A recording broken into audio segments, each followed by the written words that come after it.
जी हाँ छात्रों, तो फाइनली कक्षा 10वीं रुकजाना नहीं परीक्षा वर्ष 2025-26 विषय सामाजिक विज्ञान 9 जुलाई का असली वाला पेपर लेकर आ चुके हैं। तो बच्चों आपको बिल्कुल भी आंसर नहीं लेना है। यदि आप इस क्वेश्चन पेपर को सॉल्व कर लेते तो 100% गारंटी है कि आपके इस बार सामाजिक विज्ञान में 75 में 75 नंबर आने वाले हैं। तो ये बच्चों अपना टाइम वेस्ट किया क्योंकि आपके पास टाइम बहुत कम बचा हुआ है। तो बच्चों आप देख सकते हैं पेपर का फ्रंट पेज आपका कुछ इस टाइप का होने वाला है एंड जो क्वेश्चन है पहले बच्चों उसके अगले पेज से दिए गए हैं। तो यहां पे देखिए बच्चों, सबसे पहले दिया गया है प्रश्न एक, सही विकल्प चुनकर लिखिए। इसका पहला क्वेश्चन है नेपोलियन का इटली पर हमला हुआ। इसका राइट आंसर हो जाएगा ऑप्शन नंबर आ 1797 में। नेपोलियन इन्वेडेड इटली इन, इसका आंसर हो जाएगा ऑप्शन नंबर ए 1797। अगला क्वेश्चन देखिए बच्चों, सेकंड नंबर है गांधी इरविन समझौता हुआ था। इसका राइट आंसर हो जाएगा ऑप्शन नंबर आ 5 March 1931। Gandhi Irwin pact was signed on, option number A हो जाएगा 5 मार्च 1931। अगला क्वेश्चन देखिए बच्चों, तीसरा नंबर है निम्नलिखित में से कौन सा वक्तव्य बहुउद्देशीय नदी परियोजनाओं के पक्ष में दिया गया तर्क नहीं है। तो इसका राइट आंसर हो जाएगा ऑप्शन नंबर सा बहुउद्देशीय परियोजनाओं से बृहत स्तर पर विस्थापन होता है और आजीविका खत्म होती है। तो बच्चों यहाँ पे क्वेश्चन नंबर तीसरा कंप्लीट हो चुका है। क्वेश्चन नंबर 4 के लिए मूव करते हैं अगले पेज पर। यहाँ पे देखिए पहले बच्चों चौथा नंबर है इनमें से कौन सी फलीदार फसल है। इसका राइट आंसर हो जाएगा ऑप्शन नंबर आ दालें। Which one of the following in a crop, option number A हो जाएगा इसका पल्सेस।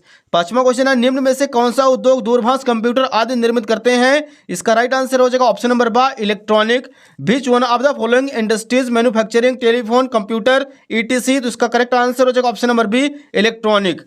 अगला देखिए बच्चों छठवां क्वेश्चन है निम्न में से कौन सा राज्य हजारी विजयपुर जगदीशपुर पाइपलाइन से नहीं जुड़ा है। तो इसका राइट आंसर करेंगे ऑप्शन नंबर बा Maharashtra. Which one of the following state is not connected with the HBL pipeline, तो इसका आंसर हो जाएगा ऑप्शन नंबर बी महाराष्ट्र।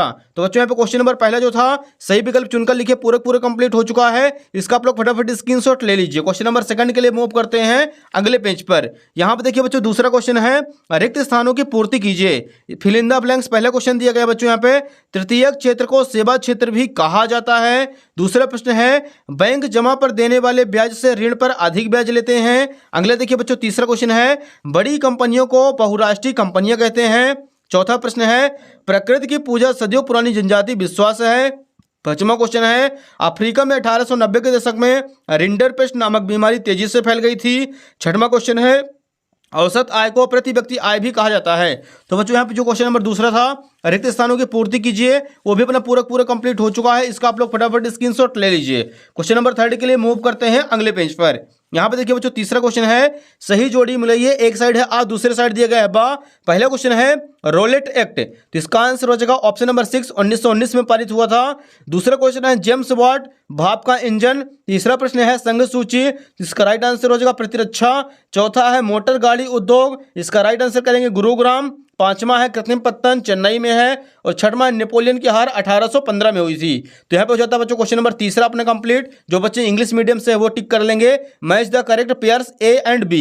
पहला क्वेश्चन देखिए द रोलेट एक्ट, इसका राइट आंसर हो जाएगा 1919। सेकंड नंबर है जेम्स वाट, तो इसका राइट आंसर हो जाएगा स्टीव इंजन। तीसरा यूनियन लिस्ट, इसका राइट आंसर हो जाएगा डिफेंस। चौथा है ऑटोमोबाइल इंडस्ट्री गुरुग्राम। पांचवा है आर्टिफिशियल पोर्ट चेन्नई में है। छठवां है डिफीट ऑफ द नेपोलियन, तो इसका आंसर हो जाएगा 1815। तो यहाँ पे हो जाता है बच्चों अपना क्वेश्चन नंबर थर्ड भी पूरा कंप्लीट। इसका आप लोग फटाफट स्क्रीनशॉट ले लीजिए। अगला क्वेश्चन देखिए बच्चों, चौथा नंबर दिया गया है सत्य या असत्य कथन लिखिए, राइट ट्रू फॉल्स। पहला क्वेश्चन है कोलकाता एक समुद्री पत्तन है, इसका आंसर करेंगे सत्य। Kolkata is a sea port, इसका आंसर करेंगे ट्रू। अगले क्वेश्चन के लिए मूव करते हैं बच्चों अगले पेज पर। यहाँ पे देखिए सेकंड नंबर है जनवरी 1923 में असहयोग और खिलाफत आंदोलन शुरू हुआ था, इसका आंसर हो जाएगा असत्य। इन जनवरी 1923 नॉन कोऑपरेशन एंड खिलाफत मूवमेंट लॉन्चेड, इसका आंसर करेंगे फॉल्स। तीसरा क्वेश्चन देखिए 18वीं सदी तक महीन कपड़े के अंतर्राष्ट्रीय बाजार पर भारत का दबदबा था, इसका आंसर हो जाएगा सत्य। The international market for fine textile was dominated by the India till the 18th century, इसका आंसर करेंगे ट्रू। चौथा क्वेश्चन है लोकतंत्र में सभी नागरिकों को एक ही वोट देने का अधिकार है, इसका आंसर करेंगे सत्य। In democracy all citizen have one vote right, इसका आंसर करेंगे ट्रू। अगला देखिए बच्चों पांचवा है हरियाणा राज्य की प्रति व्यक्ति आय सबसे अधिक है, इसका आंसर करेंगे असत्य। Haryana state has the highest per capita income, इसका आंसर हो जाएगा फॉल्स।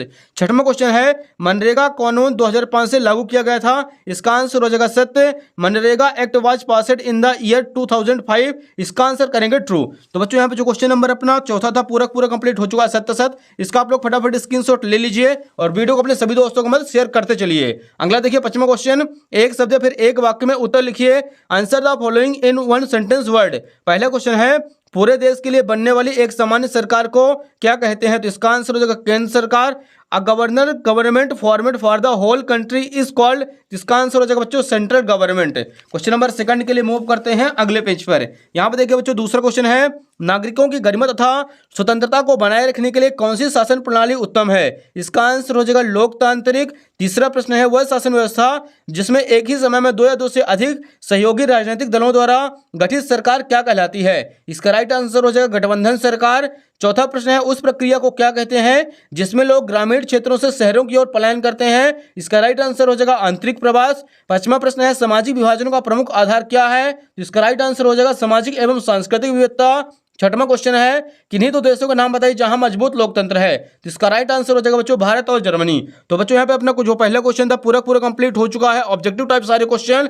तो बच्चों यहाँ तक आपको वीडियो पसंद है, वीडियो को फटाफट लाइक करिए, चैनल को सब्सक्राइब कर लीजिए, क्योंकि बच्चों इसके बाद हम आपको दिखाने वाले हैं अति लघुत्तरी सारे क्वेश्चनों के आंसर। यहाँ पे देखिए छठवां क्वेश्चन है भारत देश का कितने प्रतिशत व्यापार समुद्रों द्वारा होता है, तो यहाँ पे बच्चों आपको लिखना है उत्तर क्रमांक 6। भारत देश का 95% व्यापार मुद्रा रूप से 68% व्यापार समुद्रों द्वारा ही होता है। तो हो जाएगा बच्चों यहाँ पे क्वेश्चन नंबर छठवां कंप्लीट, इसका आप लोग फटाफट स्क्रीनशॉट ले लीजिए। क्वेश्चन नंबर 7 के लिए मूव करते हैं अगले पेज पर। यहाँ पे देखिए बच्चों सातवां क्वेश्चन दिया गया है हमारे सामने, रेशम मार्ग से किन किन वस्तुओं का व्यापार होता था लिखिए। तो यहाँ पे लिखेंगे उत्तर क्रमांक 7, रेशम मार्ग से रेशम, मसाले, चाय, हाथी दांत, कपास, ऊन, कीमती धातुएं आदि का व्यापार होता था। ये हो जाएगा बच्चों क्वेश्चन नंबर 7वां कंप्लीट। अगला देखिए बच्चों क्वेश्चन नंबर 8वां दिया गया हमारे सामने, लंदन को फिनिशिंग सेंटर के रूप में क्यों जाना जाता था, तो यहाँ पे लिखेंगे उत्तर क्रमांक 8, लंदन में कपड़ों की फिनिशिंग होती थी इसलिए लंदन को फिनिशिंग सेंटर के रूप में जाना जाता था। ये हो जाएगा क्वेश्चन नंबर 8वां कंप्लीट। नेक्स्ट देखिए पहले बच्चों क्वेश्चन नंबर 9 दिया गया है, यहाँ पे मुद्रण तकनीकी सबसे पहले किन देशों में विकसित हुई थी, तो यहाँ पे लिखेंगे उत्तर क्रमांक 9, मुद्रण तकनीकी सबसे पहले चीन देश में विकसित हुई थी। ये हो जाएगा बच्चों यहाँ पे क्वेश्चन नंबर 9 भी कंप्लीट, इसका आप लोग फटाफट स्क्रीनशॉट ले लीजिए। क्वेश्चन नंबर 10 के लिए प्यारे बच्चों मूव करते हैं अगले पेज पर। यहाँ पे देखिए बच्चों 10वां क्वेश्चन दिया गया है, मुद्रण संस्कृत के कोई दो परिणाम लिखिए। तो यहाँ पे लिखेंगे उत्तर क्रमांक 10, मुद्रण संस्कृत के दो परिणाम निम्न है। पहला हो जाएगा छापे खाने के आने से एक नया पाठक वर्ग उत्पन्न हुआ था, दूसरा किताबों तक पहुंच आसान होने से पढ़ने की एक नई संस्कृत विकसित हुई थी। ये हो जाएगा बच्चों यहाँ पे क्वेश्चन नंबर 10वां कंप्लीट, इसका आप लोग फटाफट स्क्रीनशॉट ले लीजिए। अगला क्वेश्चन देखिए बच्चों 11 नंबर है, द्वितीयक क्षेत्र की कोई दो विशेषताएं लिखिए। तो यहाँ पे लिखेंगे उत्तर क्रमांक 11, द्वितीयक क्षेत्र की दो विशेषताएं निम्न है। पहला हो जाएगा लोहे से मशीन बनाना, दूसरा हो जाएगा कपास से कपड़ा बनाना। इसका भी आप लोग स्क्रीनशॉट ले लीजिए। अगला देखिए बच्चों क्वेश्चन नंबर 12, बहुराष्ट्रीय कंपनी कहाँ स्थापित की गई थी, आप लोग इसका अथवा कर लीजिएगा, दो बहुराष्ट्रीय कंपनियों के नाम। तो यहाँ पे लिखेंगे उत्तर क्रमांक 12 का अथवा दो बहुराष्ट्रीय कंपनियों के नाम निम्न है। पहला हो जाएगा टाटा मोटर्स, दूसरा हो जाएगा इंफोसिस। तो यहाँ पे क्वेश्चन नंबर 12 भी हो जाता है कंप्लीट। क्वेश्चन नंबर 13 के लिए मूव करते हैं बच्चों अगले पेज पर। यहाँ पे देखिए बच्चों 13 नंबर है, जैव संसाधनों के नाम लिखिए। तो आप लिखेंगे उत्तर क्रमांक 13, जैव संसाधनों के नाम निम्न है, मनुष्य, वनस्पति, मछलियां, पशुधन आदि। ये हो जाएगा बच्चों क्वेश्चन नंबर यहाँ पे 13 कंप्लीट, इसका भी आप लोग स्क्रीनशॉट ले लीजिएगा। अगला देखिए क्वेश्चन नंबर 14 है, जलोढ़ मिट्टी की कोई दो विशेषताएं लिखिए। तो यहाँ पे लिखेंगे उत्तर क्रमांक 14, जलोढ़ मिट्टी की दो विशेषताएं निम्न है। पहला हो जाएगा इस मिट्टी में विभिन्न मात्रा में रेत, गाद आदि मिली होती है, दूसरा यह मृदा सबसे अधिक उपजाऊ होती है। ये हो जाएगा यहाँ पे क्वेश्चन नंबर 14 कंप्लीट। अगला देखिए बच्चों प्रश्न क्रमांक 15 दिया गया है, झूमिंग कृषि को किन किन नामों से जाना जाता है। तो आप लिखेंगे उत्तर पूर्वी राज्यों में इसे झूम कहा जाता है, मणिपुर में पामुल और छत्तीसगढ़ के बस्तर जिले और अंडमान निकोबार द्वीप समूह में इसे दीपा कहा जाता है। तो बच्चों यहाँ पे जितने भी सारे के सारे क्वेश्चन हैं आधे से ज्यादा तो वैसे भी आप लोगों से बनते होंगे। जो क्वेश्चन बच्चों आप लोगों से नहीं बनना है तो फटाफट सॉल्यूशन आपको प्रोवाइड करवाया जा रहा है, तो आप सभी क्वेश्चनों के आंसर याद करते चलिए। अगला प्रश्न 16 है, विनिर्माण उद्योग के कोई दो महत्व लिखिए। तो यहाँ पे लिखेंगे विनिर्माण उद्योग के दो महत्व निम्न है। पहला हो जाएगा उद्योग के विकास से उत्पादन में वृद्धि होती है, दूसरा पॉइंट रोजगार के साधनों में वृद्धि होती है। है। नेक्स्ट देखिए बच्चों क्वेश्चन नंबर 17 का अथवा करना है, विश्व की सबसे लंबी राजमार्ग सुरंग का नाम लिखिए। तो आप लिखेंगे उत्तर क्रमांक 17 का अथवा सन 1953 में वायु परिवहन का राष्ट्रीयकरण किया गया था। एयर इंडिया घरेलू और अंतर्राष्ट्रीय दोनों प्रकार की वायु सेवाएं प्रदान करता है। ये हो जाएगा बच्चों प्रश्न क्रमांक 17 कंप्लीट। इसका आप लोग फटाफट स्क्रीनशॉट ले लीजिए। अगला देखिए बच्चों क्वेश्चन नंबर 18 है, भारत में वैश्वीकरण का प्रभाव समझाइए क्या होता है। तो यहाँ पे लिखेंगे बच्चों उत्तर क्रमांक 18 का अथवा भारतीय रिजर्व बैंक के 3 कार्य लिखिए। आप लोग इसका अथवा कर लीजिएगा। पहला पॉइंट लिखना है, यह देश की बैंकिंग प्रणाली को व्यवस्थित करता है। दूसरा, इसका कार्य देश की साख एवं बैंकिंग प्रणाली पर नियंत्रण करना होता है। तीसरा पॉइंट, भारत में रिजर्व बैंक ऑफ इंडिया केंद्रीय बैंक के रूप में कार्य करता है। ये हो जाएगा बच्चों क्वेश्चन नंबर 18 कंप्लीट अपना पूरा। इसका आप लोग फटाफट स्क्रीनशॉट ले लीजिए। अगला प्रश्न देखिए बच्चों 19 नंबर है, आरक्षित वन और रक्षित वन में अंतर लिखिए। यहाँ पे लिखेंगे उत्तर क्रमांक 19, आरक्षित वन 61, दूसरा फाइट रक्षित वन। पहला पॉइंट, आरक्षित वन अधिक मूल्यवान होते हैं, आरक्षित वन कम मूल्यवान होते हैं। दूसरा पॉइंट, आरक्षित क्षेत्र कुल वन का आधा भाग आरक्षित वनों के लिए निर्धारित कर दिया गया है। कुल वन क्षेत्र का 1/3 भाग रक्षित वन के लिए घोषित किया गया है।